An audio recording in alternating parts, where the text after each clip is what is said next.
Hello everyone, welcome back to math easified. তো এই অঙ্কটিকে formula দিয়ে করতে গেলে তোমাদেরকে ভাবতে হবে বেশ। তো ভাবতেই সময় চলে যাবে। তো ভেবে যতটুকু সময় নষ্ট করবে ততটুকু সময় নষ্ট করার মতো অঙ্ক এটি নয়। ওকে, কেন? যে আমি যখনই দেখবো আমার অপশনে ইউনিট ডিজিটগুলো সেপারেট আছে তখন আমি ইউনিট ডিজিট মেথড অ্যাপ্লাই করব। তো চলো উপরে আমরা ইউনিট ডিজিট অ্যাপ্লাই করি। তো প্রথম টার্মে 5-এর পাওয়ার যদি 4 থাকে তো আলটিমেট এককের স্থানে 5ই থাকবে। আর পরে আসছে কত, 0।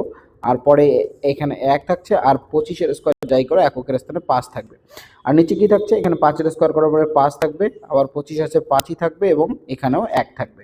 এবার কি হয়ে গেল দেখো, উপরে 5 5 ক্যান্সেল হয়ে গেল, 0 আর উপরে 1 থাকছে এবং এখানে 5 5 10 মানে 0 হয়ে গেল, আবার 1 থাকছে। তার মানে আমার যেটা অ্যান্সার হবে তার শেষে কি থাকবে, অবশ্যই 1 থাকতে হবে। তার মানে আমাদের সঠিক অ্যান্সার কোনটি হয়ে গেল, 601।